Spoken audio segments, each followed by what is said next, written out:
Rwanda's President Paul Kagame has announced he will stand for re-election next year, hoping to extend nearly a quarter of a century in power.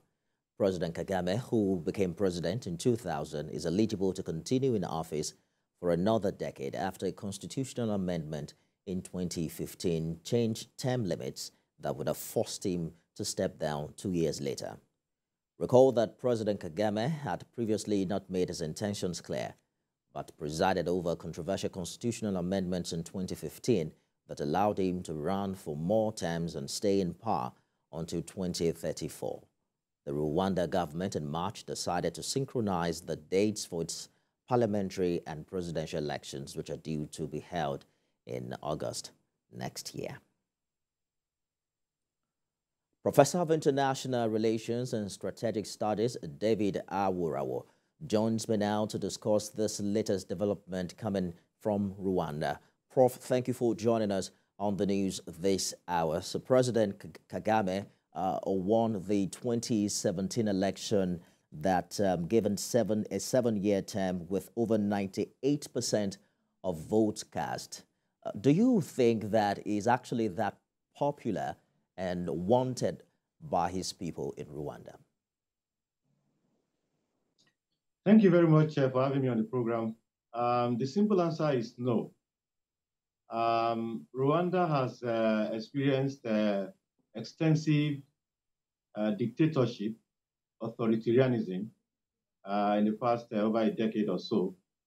There is virtually no opposition in Rwanda.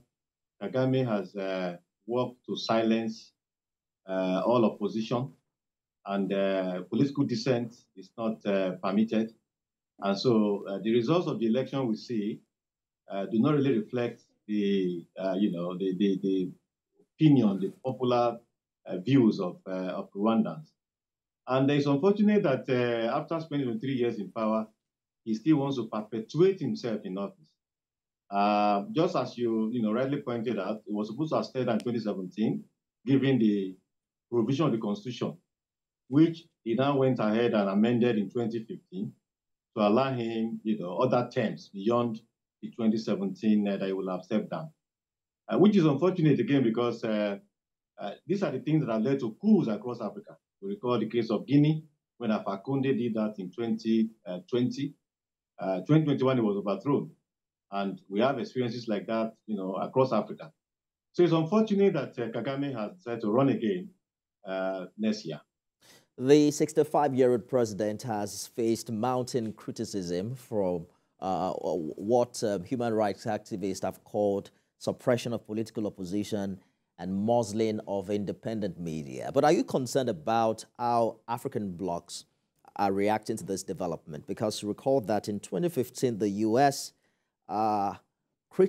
specifically criticized the constitutional change, and also did say that Kagame should step down when his term ended. We react when, there's a coup d'etat and the rest. But don't you think that African Union, for instance, should be more vocal in cases of this nature? Exactly. This is what people refer to as civilian coup. It is a military coup now. People will say, well, there was a coup before the coup. The man was supposed to have stepped down in 2017. He did not. He altered the constitution in 2015 to enable him to continue in power. And some thought that, well, it will end in 2024. Now he's saying again that he will contest in 2024. You may have a lot of things against the United States, but the United States was very clear in 2015, saying that it was strongly opposed to the amendment to the constitution to enable him to continue to run, and that a younger person, would be preferred to come on board to replace him. And that was clear from the United States. The African Union didn't do anything. There was definitely silence from the African Union. And if there's a coup now, you now hear, see the African Union making noise that, the military should step down, hand over to a popularly elected government. I mean, how do you define a government that is popularly elected? And Kagame, that has been his, his way since. I mean, he was a rebel leader for a long time before he became vice president to Pastor Bizimungu. And when he was even vice president of Pastor Bizimungu, he was effectively in charge. And there are indications that he was even the one that pushed out Bizimungu to take over, in 2000. So, but he's not learning from history. And we just hope that the consequences for Rwanda will not be tragic. So it's a tale of two Pauls in Africa. Recall that Paul Biya and Paul Kagame had a very swift reaction to the latest coup in Africa when they sacked hundreds of senior military officers. You know, some would say if you're that very popular in your country, why are you scared of a news of coup from outside your country, but within the continent? But there are other people who would say you can't take away from Paul Kagame what he's been able to successfully do as president in Rwanda from, you know, the days of the genocide and the economic boom that the country has experienced over the years. Doesn't that sound familiar, you know, when you consider the situation we had in Libya and even Zimbabwe? They all start out very good, but perhaps have issues to know when to stop. Exactly so. Aristotle once wrote that the stability of all regimes is corrupted by the corrosive power of time. They tend to start well, but when they perpetuate themselves, they stay too long, they begin to misbehave and they become authoritarian. You are right in saying that, yes, Kagame has, he started a program which has transformed, Rwanda, economic program, health, education, and all that. You can't take that away from him.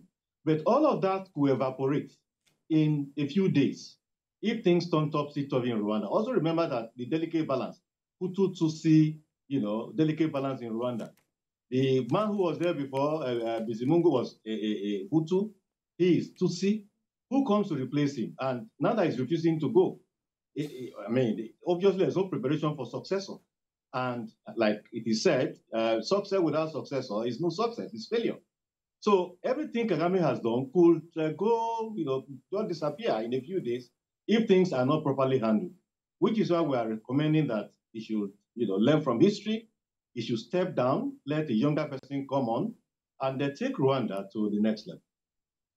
Well, let's give him benefit of doubt. Perhaps the situation in Rwanda is different, and hopefully time will tell. Professor of International Relations and Strategic Studies, David Awurawa. Prof, thank you for talking to us on the news this hour.